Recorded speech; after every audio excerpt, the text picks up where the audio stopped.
2 Raja-Raja 7 ayat 1 sampai 20. Lalu berkatalah Elisa, dengarlah firman Tuhan. Beginilah firman Tuhan. Besok kira-kira waktu ini, sesukat tepung yang terbaik akan berharga sesikal, dan 2 sukat jelai akan berharga sesikal di pintu gerbang Samaria. Tetapi perwira yang menjadi ajudan raja menjawab abdi Allah. Katanya, sekalipun Tuhan membuat tingkap-tingkap di langit, masakan hal itu mungkin terjadi? Jawab abdi Allah, sesungguhnya engkau akan melihatnya dengan matamu sendiri, tetapi tidak akan makan apa-apa daripadanya. 4 orang yang sakit kusta ada di depan pintu gerbang. Berkatalah yang seorang kepada yang lain, mengapakah kita duduk-duduk di sini sampai mati? Jika kita berkata, baiklah kita masuk ke kota, padahal dalam kota ada kelaparan, kita akan mati di sana. Dan jika kita tinggal di sini, kita akan mati juga. Jadi sekarang, marilah kita menyeberang ke perkemahan tentara Aram. Jika mereka membiarkan kita hidup, kita akan hidup. Dan jika mereka mematikan kita, kita akan mati. Ayat kelima. Lalu pada waktu senja, bangkitlah mereka masuk ke tempat perkemahan orang Aram.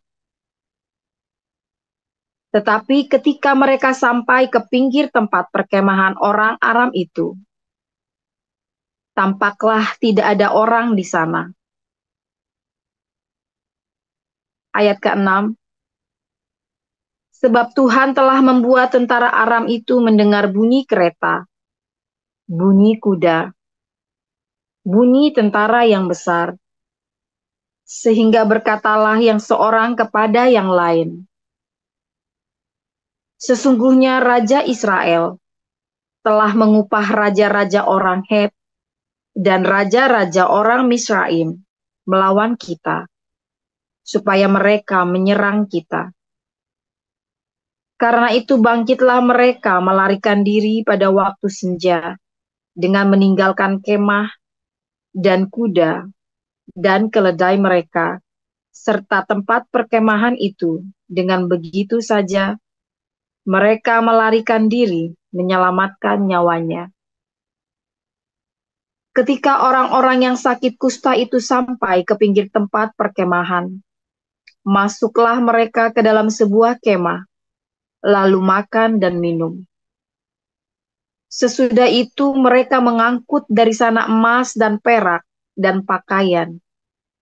Kemudian pergilah mereka menyembunyikannya.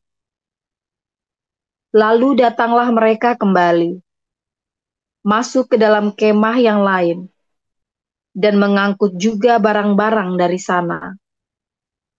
Kemudian pergilah mereka menyembunyikannya. Lalu berkatalah yang seorang kepada yang lain, tidak patut yang kita lakukan ini. Hari ini ialah hari kabar baik, tetapi kita ini tinggal diam saja. Apabila kita menanti sampai terang pagi, maka hukuman akan menimpa kita. Jadi sekarang, marilah kita pergi menghadap untuk memberitahukan hal itu ke istana raja. Mereka pergi, lalu berseru kepada penunggu pintu gerbang kota, dan menceritakan kepada orang-orang itu.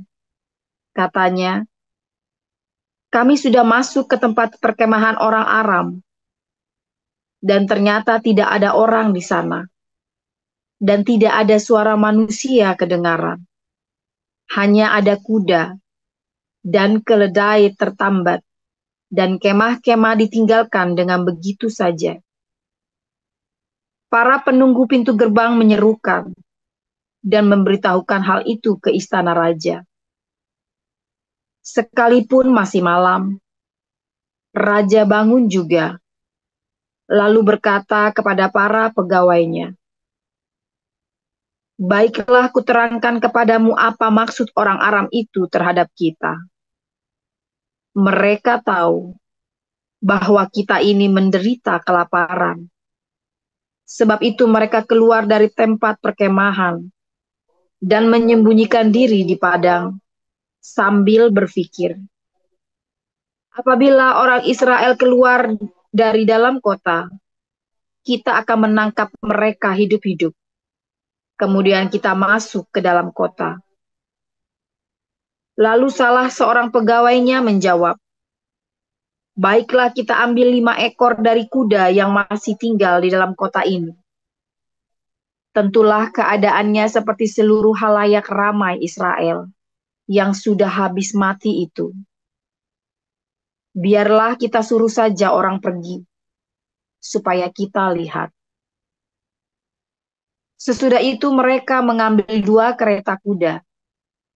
Kemudian raja menyuruh mereka menyusul tentara Aram sambil berkata, "Pergilah melihatnya." Lalu pergilah mereka menyusul orang-orang itu sampai ke sungai Yordan. Dan tampaklah seluruh jalan itu penuh dengan pakaian dan perkakas yang dilemparkan oleh orang Aram pada waktu mereka lari terburu-buru. Kemudian pulanglah suruhan-suruhan itu dan menceritakan hal itu kepada raja. Maka keluarlah penduduk kota itu menjarah tempat perkemahan orang Aram. Karena itu, sesukat tepung yang terbaik berharga sesikal, dan 2 sukat jelai berharga sesikal, sesuai dengan firman Tuhan. Adapun raja telah menempatkan perwira yang menjadi ajudannya itu mengawasi pintu gerbang. Tetapi rakyat menginjak-injak dia di pintu gerbang. Lalu ia mati, sesuai dengan perkataan abdi Allah yang mengatakan pada waktu raja datang mendapatkan dia. Dan terjadi juga seperti yang dikatakan abdi Allah itu kepada raja. 2 sukat jelai akan berharga sesikal, dan sesukat tepung yang terbaik akan berharga sesikal. Besok kira-kira waktu ini, di pintu gerbang Samaria. Pada waktu itu si perwira menjawab abdi Allah itu, "Sekalipun Tuhan membuat tingkap-tingkap di langit, masakan hal itu mungkin terjadi?" Tetapi Elisa berkata, "Sesungguhnya engkau akan melihatnya dengan matamu sendiri, tetapi tidak akan makan apa-apa daripadanya." Demikianlah terjadi kepada orang itu. Rakyat menginjak-injak dia di pintu gerbang, lalu matilah ia. Markus 8, pada waktu itu pada waktu itu ada pula orang banyak di situ yang besar jumlahnya. Dan karena mereka tidak mempunyai makanan, Yesus memanggil murid-muridnya dan berkata, "Hatiku tergerak oleh belas kasihan kepada orang banyak ini. Sudah 3 hari mereka mengikuti aku dan mereka tidak mempunyai makanan. Dan jika mereka kusuruh pulang ke rumahnya dengan lapar, mereka akan rebah di jalan, sebab ada yang datang dari jauh." Murid-muridnya menjawab, "Bagaimana di tempat yang sunyi ini orang dapat memberi mereka roti sampai kenyang?" Yesus bertanya kepada mereka, "Berapa roti ada padamu?" Jawab mereka, "7." Lalu ia menyuruh orang banyak itu duduk di tanah. Sesudah itu ia mengambil ke-7 roti itu, mengucap syukur, memecah-mecahkannya dan memberikannya kepada murid-muridnya untuk dibagi-bagikan. Dan mereka memberikannya kepada orang banyak. Mereka juga mempunyai beberapa ikan, dan sesudah mengucap berkat atasnya, ia menyuruh supaya ikan itu juga dibagi-bagikan. Dan mereka makan sampai kenyang. Kemudian orang mengumpulkan potongan-potongan roti yang sisa, sebanyak 7 bakul. Mereka itu ada kira-kira 4.000 orang. Yesus menyuruh mereka pulang. Ia segera naik ke perahu dengan murid-muridnya dan bertolak ke daerah Dalmanuta. Lalu muncullah orang-orang Farisi dan bersoal jawab dengan Yesus. Untuk mencobai dia, mereka meminta daripadanya suatu tanda dari sorga. Maka mengeluhlah ia dalam hatinya dan berkata, "Mengapa angkatan ini meminta tanda? Aku berkata kepadamu, sesungguhnya kepada angkatan ini sekali-kali tidak akan diberi tanda." Ia meninggalkan mereka, ia naik pula ke perahu dan bertolak ke seberang. Kemudian ternyata murid-murid Yesus lupa membawa roti. Hanya sebuah saja yang ada pada mereka dalam perahu. Lalu Yesus memperingatkan mereka, katanya, "Berjaga-jagalah dan awaslah terhadap ragi orang Farisi dan ragi Herodes." Maka mereka berpikir-pikir dan seorang berkata kepada yang lain, "Itu dikatakannya karena kita tidak mempunyai roti." Dan ketika Yesus mengetahui apa yang mereka perbincangkan, ia berkata, "Mengapa kamu memperbincangkan soal tidak ada roti? Belum jugakah kamu paham dan mengerti? Telah degilkah hatimu? Kamu mempunyai mata, tidakkah kamu melihat? Dan kamu mempunyai telinga, tidakkah kamu mendengar? Tidakkah kamu ingat lagi pada waktu aku memecah-mecahkan 5 roti untuk 5.000 orang itu? Berapa bakul penuh potongan-potongan roti kamu kumpulkan?" Jawab mereka, "12 bakul." Dan pada waktu 7 roti untuk 4.000 orang itu, berapa bakul penuh potongan-potongan roti kamu kumpulkan? Jawab mereka, 7 bakul. Lalu katanya kepada mereka, "Masihkah kamu belum mengerti?" Kemudian tibalah Yesus dan murid-muridnya di Betsaida. Di situ orang membawa kepada Yesus seorang buta, dan mereka memohon kepadanya supaya ia menjamah dia. Yesus memegang tangan orang buta itu dan membawa dia keluar kampung. Lalu ia meludahi mata orang itu dan meletakkan tangannya atasnya dan berkata, "Sudahkah kau lihat sesuatu?" Orang itu memandang ke depan, lalu berkata, "Aku melihat orang, sebab melihat mereka berjalan-jalan, tetapi tampaknya seperti pohon-pohon." Yesus meletakkan lagi tangannya pada mata orang itu. Maka orang itu sungguh-sungguh melihat dan telah sembuh, sehingga ia dapat melihat segala sesuatu dengan jelas. Sesudah itu, Yesus menyuruh dia pulang ke rumahnya dan berkata, "Jangan masuk ke kampung." Kemudian Yesus beserta murid-muridnya berangkat ke kampung-kampung di sekitar Kaisaria Filipi. Di tengah jalan dia bertanya kepada murid-muridnya, katanya, "Kata orang, siapakah aku ini?" Jawab mereka, "Ada yang mengatakan Yohanes Pembaptis, ada juga yang mengatakan Elia, ada pula yang mengatakan seorang dari para nabi." Ia bertanya kepada mereka, "Tetapi apa katamu? Siapakah aku ini?" Maka jawab Petrus, "Engkau adalah Mesias." Lalu Yesus melarang mereka dengan keras supaya jangan memberitahukan kepada siapapun tentang dia. Kemudian mulailah Yesus mengajarkan kepada mereka bahwa Anak Manusia harus menanggung banyak penderitaan dan ditolak oleh tua-tua, imam-imam kepala, dan ahli-ahli Taurat, lalu dibunuh dan bangkit sesudah 3 hari. Hal ini dikatakannya dengan terus terang, tetapi Petrus menarik Yesus ke samping dan menegur dia. Maka berpalinglah Yesus dan sambil memandang murid-muridnya, ia memarahi Petrus, katanya, "Enyahlah iblis, sebab engkau bukan memikirkan apa yang dipikirkan Allah, melainkan apa yang dipikirkan manusia." Lalu Yesus memanggil orang banyak dan murid-muridnya dan berkata kepada mereka, "Setiap orang yang mau mengikut aku, ia harus menyangkal dirinya, memikul salibnya, dan mengikut aku. Karena siapa yang mau menyelamatkan nyawanya, ia akan kehilangan nyawanya. Tetapi barang siapa kehilangan nyawanya karena aku dan karena Injil, ia akan menyelamatkannya. Apa gunanya seorang memperoleh seluruh dunia, tetapi ia kehilangan nyawanya? Karena apakah yang dapat diberikannya sebagai ganti nyawanya?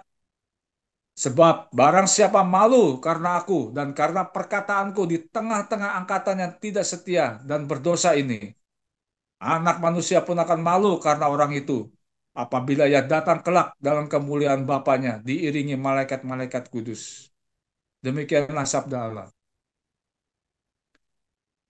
Haleluya, firman Tuhan selalu baru setiap hari ketika kita menanti-nantikan Tuhan dengan penuh cinta, dengan penuh pengharapan yang teguh, dan jangan putus asa, ya, jangan menyerah sekalipun kelihatannya udah nggak mungkin, karena selalu ada mujizat, saudara ya, selalu ada mujizat. Jangan takut, saudara. Bentar. Mana nih, aku nggak mau. Loh, nggak nyala. Ya sudah. Oke, terang deh ya, nggak apa-apa ya. Selalu ada mujizat, jangan takut, saudara ya. Selalu ada mujizat, selalu ada pertolongan dari surga.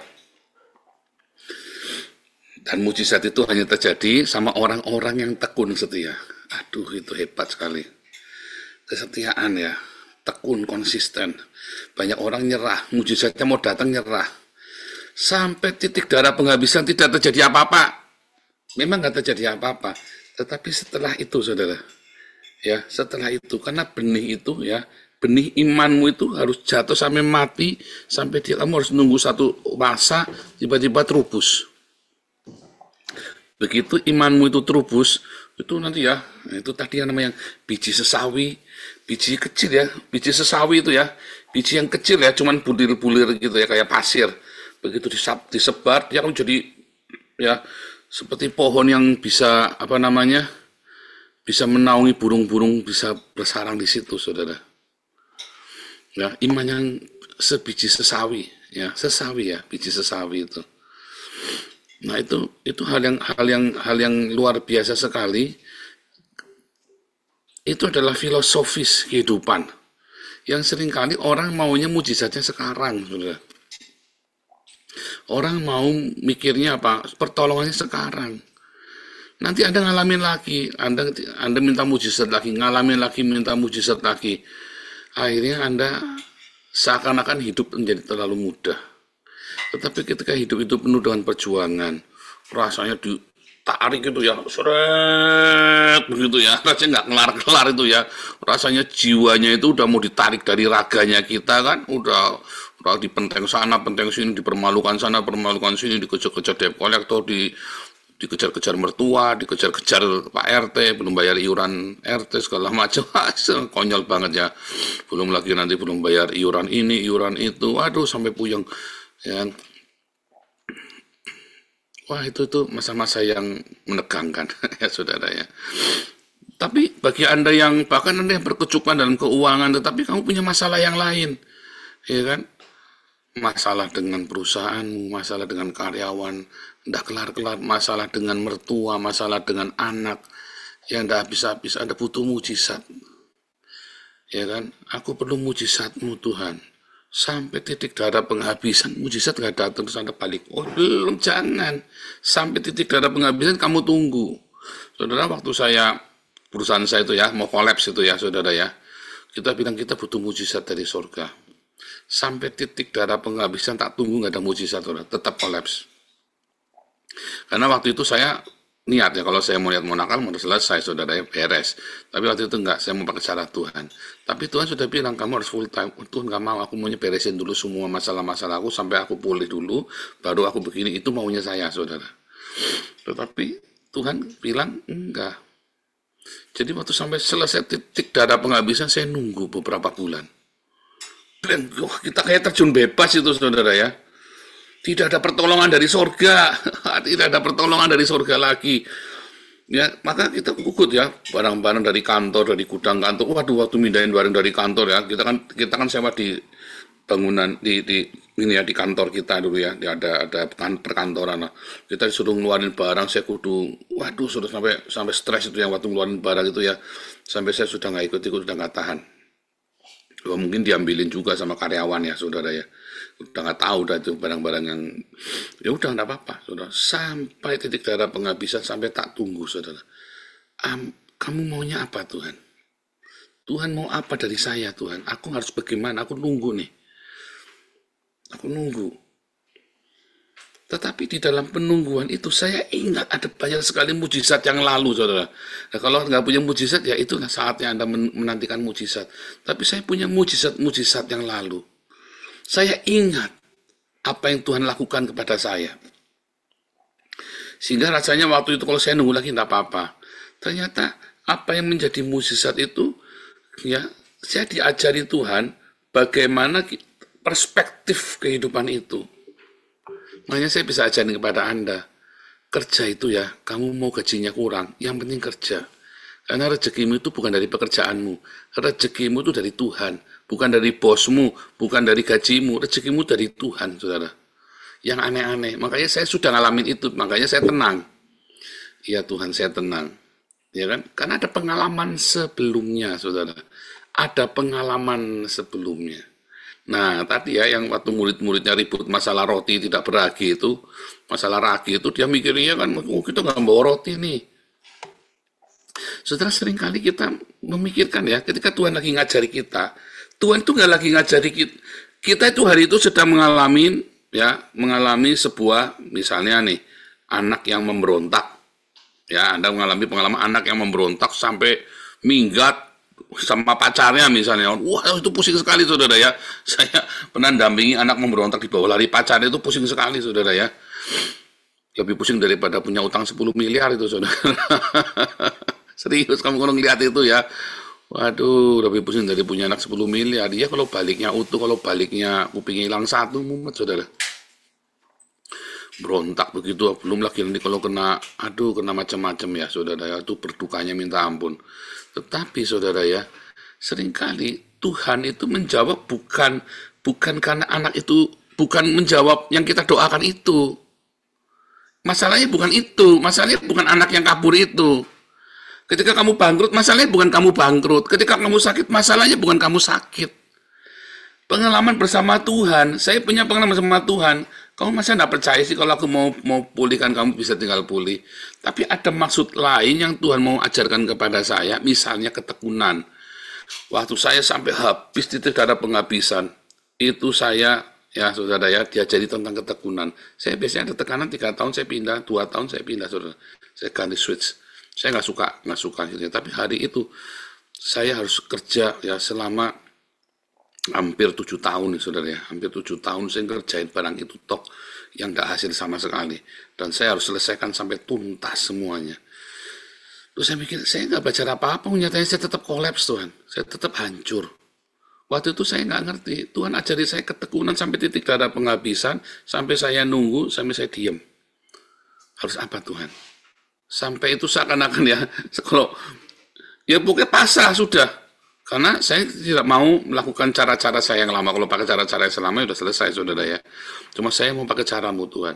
Dan itu benar-benar saya sampai habis, sampai ke dasar. Begitu sampai dasar saya cuma diem. Udah puasa saya, saudara ya. Puasa makan tiap hari. Ya karena memang nggak punya duit. Makan sehari sekali saya. Karena memang nggak punya duit. Jadi sekalian puasa sekalian. Tak bikin puasa sekalian. Daripada sengsara, saya tahu prinsip itu ya. Kalau kamu nggak punya duit, daripada kamu telat makan, kalau kamu lagi stres, daripada kamu telat makan, puasa sekalian, nanti kamu nggak sakit. Tapi kalau kamu lagi banyak konflik, kamu telat makan, kamu sakit, saudara. Kamu lagi banyak masalah, kamu lagi stres, kamu telat makan sakit. Tapi kalau kamu lagi stres, puasa sekalian, makan sehari sekali, udah disiplin. Menang, saudara. Stresnya malah hilang. Saya puasa itu setahun ya, saudara ya. Setahun saya diem. Itu masa-masa saya diam tenang, 2014 saya diam, 2014, 2015 saya tenang, diam saja. Diam aja nggak ngapa-ngapain. Ya cuman puasa. Tuhan ajari saya tenang sedemikian rupa, sepasrah mungkin. Oke, Tuhan maunya apa? Saya bukan orang malas ya saudara ya. Saya bisa sambil puasa itu, saya nulis buku. Ya, 2014 itu ya. Sambil puasa itu saya nulis buku. 2015 saya launching buku saya pertama itu, saudara ya. Semua buku tulisan saya yang karu-karuan, itu buku saya itu hasil dari paper, saya bikin buku. Paper yang saya bikin buku itu ya. Ya, kan karu-karuan, tapi ya itu buku saya pertama. Lalu buku saya yang kedua itu tesis saya. Saudara, saya cuma nulis buku, saya cuma ketak-ketik di Facebook, saya tenang, saya jaga tenang. Ya saudara ya. Nah disitulah tiba-tiba itu tadi ya, tiba-tiba ada banyak sekali pewahyuan di dalam ketenangan itu. Ternyata Tuhan bukan mau saya duitnya diperbanyak atau ya sekarang duitnya banyak kita, walaupun ada di yayasan semua kan bukan duit saya, duit kalian juga kan. Tetapi kan banyak kita kan, kita mau apa kita udah nggak khawatir. Kita mau pelayanan, kita mau apa kita nggak khawatir. Tapi ada ketenangan. Ternyata Tuhan mau saya tenang. Ternyata Tuhan mau saya benar-benar memahami ya cara berpikir Tuhan. Siapakah yang tahu pikiran Tuhan selain dari roh Tuhan sendiri? 1 Korintus 2 ayat 9. Saya diajari untuk memahami cara Tuhan bekerja. Kalau saya bilang Tuhan bekerja dengan sebuah pola, banyak orang Kristen-Kristen yang penganut Kristen itu, enggak, kita punya pengalaman sendiri-sendiri. Pengalaman orang beda-beda, tetapi polanya selalu sama. Ya, pola Tuhan bekerja itu selalu sama loh, dengan sebuah hukum semesta. Makanya saya bisa kasih tahu kamu nanti begini, nanti kamu akan begini, kamu begini, nanti kamu begini. Itu namanya orang pinter, ya kan? Orang berhikmat, orang pinter. Kenapa? Karena kita ngamatin. Ternyata ada pola cara Tuhan bekerja. Nah dalam pola itu Tuhan ngajari saya, saudara. Saya tenang ya, sampai saya benar-benar tenang, sampai benar-benar saya pasrah. Iya Tuhan, ya udah mau Tuhan maunya apa? Tadinya gimana sih Tuhan? Apa salahku? Sampai lihat Tuhan maunya apa tak lakukan. Itu benar-benar sampai ke pasrah yang seperti itu loh saudara. Tuhan maunya apa tak lakukan Tuhan. Ya kan, mulai ya, penginjilan. Kalau saya penginjilan, ya, zaman saya lagi puasa itu, saya serem saudara, penginjilan, saya ketemu orang, ngobrol-ngobrol sebentar, orang itu bisa langsung tersungkur sujud, saudara. Tersungkur sujud, dibuka, ya. Nah itu ada, ya kita ada beberapa orang kita baptis langsung ya, saudara ya. Tadinya saya nggak berani baptis. Terus didorong, kamu baptis, kamu sendiri yang baptis, karena gara-gara saya membaptis orang, titip, nggak dibaptis, saudara, kurang ajar ini gerejanya. Akhirnya udah saya baptis sendiri, saudara ya. Tadinya saya nitip, saya minjem gerejanya orang buat baptis. Lama-lama saya diusir, saudara ya, karena ketakutan dibaptisin orang Islam. Terus saya bilang, ya udah, kesempatan saya, kalau gitu saya nggak usah tergantung sama gereja. Saya mulai baptis di sungai, di laut. Wah itu saudara ya. Ketika saya tenang, Tuhan maunya apa? Kadang-kadang kita nggak nangkep loh Tuhan ngomong sama kita, bicara sama kita nggak nangkep karena sibuk. Kita curiga sama Tuhan. Ini hari ini Damaris saldonya lagi kosong, saudara ya, karena kita mentokin semua ya sekuat tenaga, jadi kosong saldonya. Waduh. Teman-teman beberapa sudah mulai, aduh gimana nih, aduh tenang, kita sudah pernah ngalamin. Kita sudah pernah ngalamin dulu, ya 2 kali, sudah pernah ngalamin, duitnya habis. Sekarang masih dipegang Pak Stephen ya 85 juta buat depot kan. Dulu itu benar-benar sampai tinggal berapa puluh juta itu, tinggal 50 juta atau tinggal 40 juta itu. Sampai Bu Mantu, aduh gimana nih, mungkin Bu Mantu merasa bersalah kan, tapi padahal memang begitu, wajar. Maunya saya malah dihabisin semuanya buat kita kasih makan. Tapi akhirnya dikelola ya sama Bu Mantu, di manage ya, karena Bu Mantu kan dia tahu masalah keuangan ya, di manage. Akhirnya saldonya kita 600 juta saudara ya. Terus sekarang saldonya kembali ya. Kemarin terakhir saldonya cuma tinggal 80 juta apa itu ya. Di luar yang untuk ini ya, di luar 80 juta yang dipegang untuk depot. Artinya sebenarnya 160 kan? Sebenarnya kan masih ada 160, tapi udah kita pernah lebih parah dari itu. Dan kita 2 kali ya dikembalikan sampai ke titik 600 lagi. Ada mujizat. Dan itu seringkali Tuhan bukan lagi mau kasih kita mujizat itu, tapi Tuhan mau ajari kita yang lain, saudara. Jadi Anda jangan ceritanya mujizat 2 kali, lalu Anda mengharapkan mujizat yang sama lagi. Jangan. Namanya Anda nggak naik kelas. Ketika Tuhan lagi bicara sama kita, ada sesuatu perkara, mungkin ada kaitannya dengan mujizat itu, tetapi sebenarnya Tuhan lagi nggak cerita tentang mujizat itu. Tuhan lagi cerita, lagi ngajari hal yang lain. Naik kelas dong. Saya kalau ngajari anak saya wisely, ya, hari ini tak ajari, nih, kamu kemarin, ya, tak ajarin cara masang lampu, misalnya waktu kecil kan. Masang lampu itu kamu jangan pegang besinya, pegangnya bohlamnya, pegang bohlamnya pakai tisu. Misalnya nih. Besok tak ajarin lagi, coba kamu yang pasang sekarang sendirian, masih salah saudara. Besok pasang sendirian, besoknya lagi saya suruh ambil lampu sini. Dia pikir kan mau masang lampu lagi, enggak. Kamu tahu enggak lampu ini, ya cara bacanya ini wattnya berapa apa segala macam. Bukan suruh masang lagi, tambahin ilmunya ini berapa watt, ini tujuannya buat ini. Kamu tahu enggak ini belinya di mana? Tahu nggak tahu lampu ini sama lampu ini bedanya apa? Kan begitu saudara ya. Ngajarinya kan jangan bolak-balik diajari itu lagi. Ambil lampu, oh pasti mau dipasang. Oh ambil ini pasti, ya itu namanya nggak naik kelas. Ya, apa bedanya sama anjing? Dogi, tangannya begitu kita kayak gini, nanti anjingnya plak begitu. Kan butuh perulangan berkali-kali kan. Dan kita bukan anjing saudara. Ya kan? Jadi kita mujizatnya, ya, terus bikin mujizatnya sekali 2 kali, maka yang ketiga dia tidak akan ajari mujizat yang sama lagi, saudara. Dia lagi cerita yang lain, kan kita kudu ngikut terus, kita kudu ngerti yang dia mau apa. Kalau enggak kita nggak naik kelas. Makanya saudara-saudara yang ada di yayasan, ya, kalau sudah ngalamin sekali, 2 kali, kalau sampai 3 kali ya kelewatan, saudara. Diajarin, Anda mesti tahu Tuhan maunya apa. Mengapa kita ada dalam suasana seperti ini. Para pengurus ya, Damaris terutama ini yang lagi duitnya habis. Tuhan mau apa? Kenapa kita dalam suasana ini lagi? Ya kan? Jadi pasti itu Tuhan akan cukupkan, jangan khawatir. Nah, masalahnya ini Tuhan lagi mau apa nih? Kenapa dalam suasana itu lagi apa yang Tuhan mau bicara sama kita? Kalau Tuhan cukupkan, kasih cukupkan, jangan khawatir, saudara. Cuma sekarang pertanyaannya, Tuhan lagi mau apa? Yang di Damaris ya. Sama ya, suami istri. Anda ngalamin ya, mujizat yang pertama. Yang kedua, loh kok ngalami lagi Tuhan? Yang ketiga, ya tiba-tiba Anda busuk lagi masalah keuangan. Kok ngalamin yang ketiga Tuhan? Jangan khawatir, Tuhan pasti kasih lolos, saudara. Jangan khawatir. Cuman kamu kudu ngerti kenapa ya? Yang ketiga ini ada apa Tuhan? Kalau yang pertama, kedua saya disuruh beriman. Yang ketiga ini apa? Apa cuma cukup beriman? Ternyata kamu disuruh apa, saudara? Misalnya nih, oh ternyata kamu disuruh menabur di dalam kekuranganmu. Ternyata kamu diajari bagaimana di dalam kekuranganmu, kamu bukan hanya beriman Jehovah Jireh uang datang, tetapi dalam kekuranganmu itu, kamu bisa berbagi. Nah, kamu tanya sama Tuhan dalam setiap perulangan, Anda mengalami perulangan, Anda jangan takut, saudara ya, jangan takut. Tuhan pasti tolong.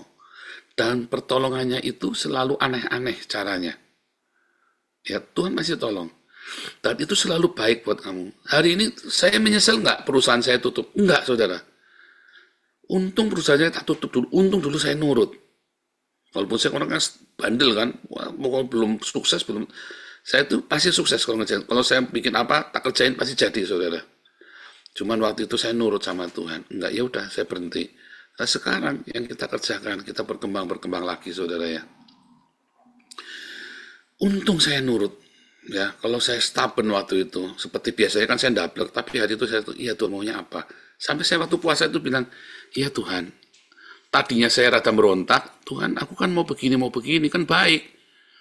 Enggak, saya stop. Tuhan itu mau apa? Supaya aku jelas, aku pengen jelas dan aku akan lakukan apapun Tuhan. Wah, penuh penyerahan, saudara ya. Berhenti, selesaiin semua. Buang semuanya, nol semuanya. Iya, enggak takut. Iya, tak laku, tak nolin semua, saudara. Saya baru beli lemari es, masih bagus 10 juta atau berapa itu. Saya kasihkan, saudara, ke panti asuhan. Itu tanya sama Bu Aning itu, ya, yang di rumah Salom itu. Serius saudara, saya baru beli ranjang, masih baru tak pakai 1 bulan, tak kasihkan saudara ke hamba Tuhan di desa, nggak punya ranjang, kirim. Saya tidurnya di lantai semua, nol dari nol. Tuhan mau saya nol dari nol semua, dan ternyata itu baik buat saya dan buat anak-anak, itu baik. Akhirnya anak-anak saya bisa melihat, ternyata Tuhan bukan mau ngajari saya, Tuhan mau ngajari anak saya, saudara, lewat saya. Karena kalau ngajari anak saya langsung, dia nggak akan sanggup. Ngajarinya lewat saya, dia lihat. Terus saya teriak, kamu teriak Jehovah Jireh. Teriak anak saya Jehovah Jireh. Ya, Wesley teriak Jehovah Jireh, teriak Jehovah Jireh. Makanya anak-anak saya diberkati, saudara. Saya nggak punya uang, serius saya nggak punya uang, tapi anak-anak saya, 2 anak saya diberkati, saudara. Karena mereka berdoa Jehovah Jireh. Mantap, saudara. Jadi pengalaman itu bukan buat saya sama anak, kali itu, yang ketiga itu. Yang ketiga itu pengalaman itu justru buat anak-anak saya, tetapi saya yang disuruh ngalami supaya anak saya yang berdoa untuk kebutuhannya mereka, saudara. Kali ini, kalau Anda yang sudah ngalami ketiga kalinya, Anda butuh mujizat yang sama, ya, sekarang tanya sama Tuhan. Tuhan maunya apa, Tuhan? Tak turuti, Tuhan. Itu, coba doanya sekarang, Tuhan mengapa begini, jangan. Tuhan maunya apa, tak turuti, Tuhan. Pasrah, saudara, maunya apa, Tuhan, tak turuti. Karena yang Tuhan mau pasti benar. Dan sekarang saya nggak susah didik anak saya, saudara, takut sama Tuhan. Saya nggak susah didik anak saya untuk baca firman Tuhan, untuk mengerti Tuhan. Dan nggak retorika, anak saya nggak ada yang beretorika agama, nggak ada, saudara. Ya kan? Justru dia suka heran kalau ada orang sampai nunggang-nungging, sampai gemawakan berdoa. Anak saya malah bingung. Kenapa bisa begitu ya, Pak ya? Iya kan, karena kamu kan nggak perlu begitu. Kamu tinggal bisik aja, Tuhan pasti jawab doamu. Ya, saudara ya. Nggak perlu sampai kayak gitu doanya. Kamu mah bisik aja Jehovah Jireh. Ya kan? Cukup, saudara ya. Cukup. Kemarin ya mau yang anak saya mau stase yang kedua. Kamu bilang aja Jehovah Jireh.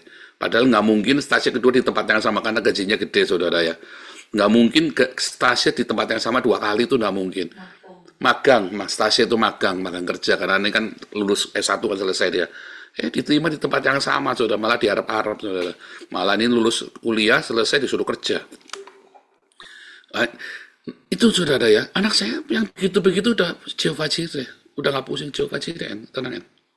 Ya, saudara ya, seringkali itu kamu tanya sama Tuhan, Tuhan maunya apa, tak turuti Tuhan. Jangan nggak percaya, jangan Tuhan kenapa gini lagi Tuhan, aku salah apa? Jangan, bukan salah siapa, bukan salah apa. Seringkali kamu cuma perlu ngomong, Tuhan kamu pengennya apa toh Tuhan, tak turuti Tuhan. Ya saudara, Tuhan ngomong yang jelas sama saya, tak turuti Tuhan. Mau gitu saudara? Belajar yang ngomong ya pagi ini ya. Anda yang ngalami 3 kali mujizat, butuh mujizat yang sama 3 kali, atau Anda yang kok udah selesai masalahmu, kamu ngomong sama Tuhan pagi ini, Tuhan maunya apa toh Tuhan, tak turuti Tuhan. Bukan salah Tuhan, bukan salah kamu, bukan salah siapa, saudara. Mungkin Tuhan saat ini cuma butuh kamu ngomong, Tuhan maunya apa, Tuhan tak turuti. Ngomong yang jelas Tuhan, supaya aku ngerti aku mesti apa. Tak turuti Tuhan apa yang mau kamu mau. Amin. Tuhan Yesus berkati.